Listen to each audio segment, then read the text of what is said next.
welcome everyone to the meeting of this Standing Orders Committee meeting.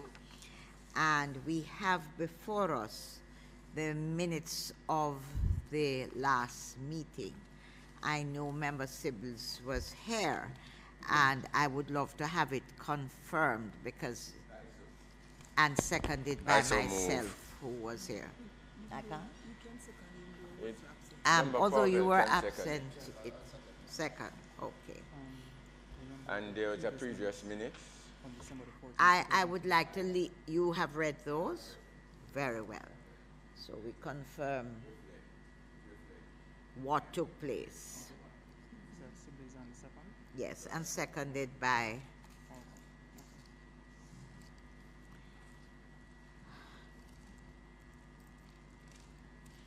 the purpose of this committee meeting this afternoon is specifically in relation to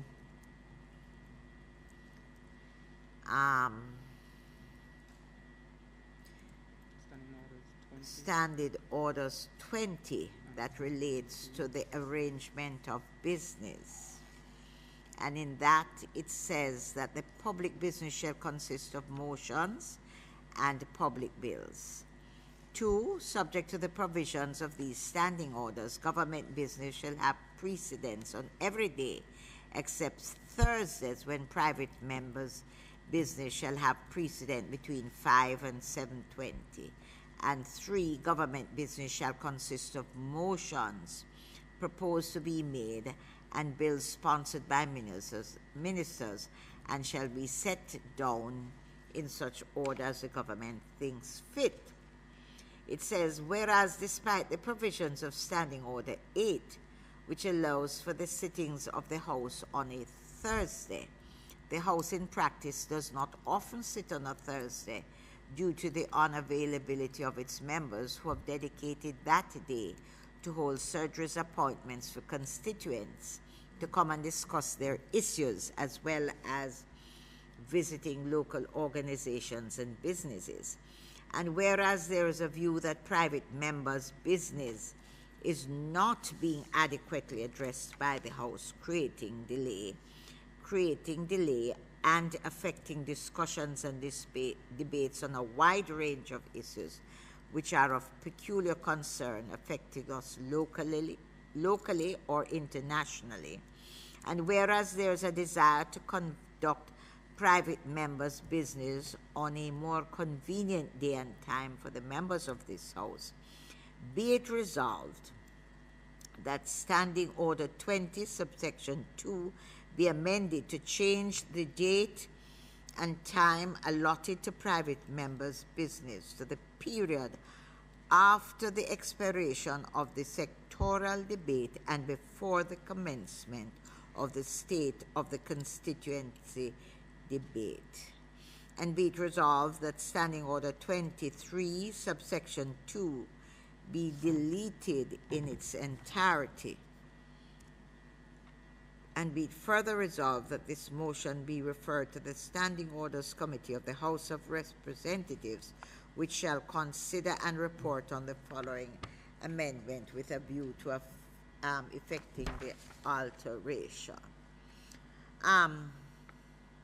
Members, on the last occasion, we were really trying to push this through, and then it was the view of most of us who were here, because when we looked, the proposition is for us to put private members' motion to prioritize it at the end of the sectoral and between the beginning of the constituency debate. However, we all seem to have been, our minds were channeled there. And then it occurred to us that instead of creating and helping with the backlog, we could build up a backlog by so doing, because the agenda allows us, the standing orders allows us at all times to suspend standing order, whatever it is, and deal with a motion. So the thought, therefore, is that when you have a private member's motion and it is of urgency and it is not being, we can always bring it up. If we change the standing orders and limit it to this period, you could find that, and the thought was that you might have something that has come up of urgency right now, and you want to deal with it, and the House Leader, Government House Leader could say, we have a particular time to deal with it, and you can't, you know, and you go and you have a difficult speaker, not like the speaker you have now, that says, I'm not allowing it until the time. So I figure we could, I don't know what is the thought of both of you as members here now. That is what came across last. Yes, Chairman, you know, it completely slipped me because I did have a discussion with the Leader of Government Business and thought he was really trying to assist the process. But yes. But it is clear, any member can bring a private member's motion anytime. And if you restrict the debate to just a particular period in the year, then it means that urgent matters that ought to receive the attention of Parliament will not be dealt with. And so I think we need to send this back to the House with the proviso that the government tries to accommodate within the schedule of our sittings. Yes. Yes. Yes.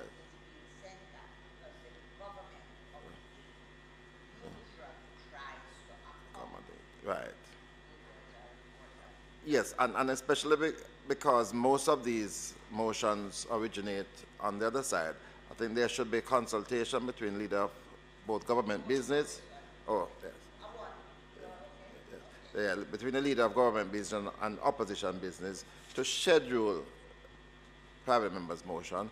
What I would suggest is that we should indicate that no motion should be on the order paper more than 6 months. I think if we do that, then we can, yes.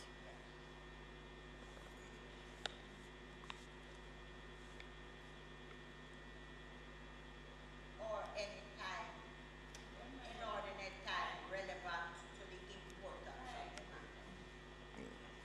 Inordinate time relevant to the importance of the matter, because it can be, you know, that a motion comes up from a private member, that it is of relevance. It can't wait for the 6 months that we're saying. Right. Something that we really, and between both leader of government business and opposition business, they need to get together. The 6 months was the outside time. Outside figure, yes. I think it will ensure that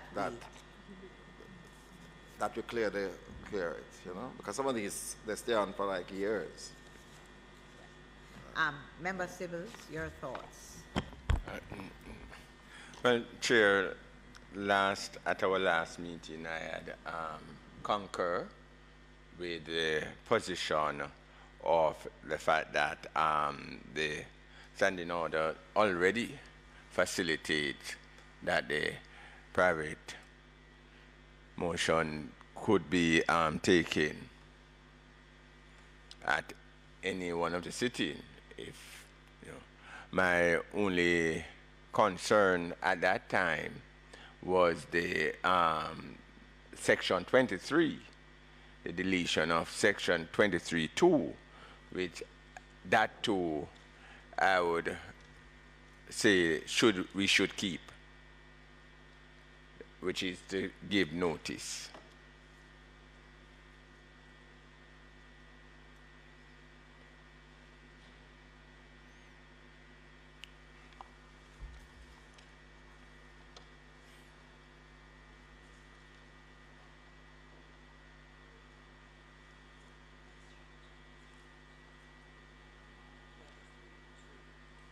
(23)(2) say, except as provided in a standing order 80, reports from the select committees, a private member's motion shall not be debated earlier than 6 clear days from the day upon which it was first published on the order paper, and not later than 21 days after such publication.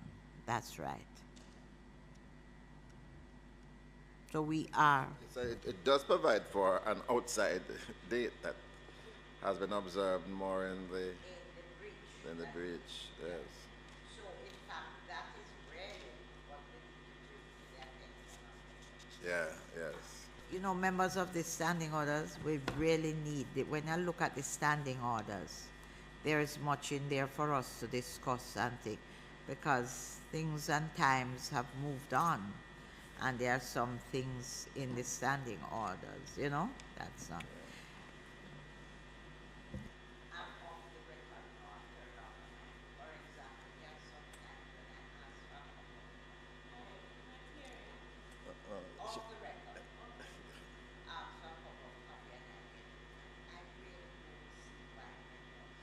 Can. Absolutely. Why shouldn't we just encourage the speaker? Everybody, you don't know, people might have worked all day. They have done committee meetings on. There are some things, if we can talk about sleepless, I don't see why we can't talk about somebody having a sometimes I really need it, and I feel that off of the record.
Never drive under the influence.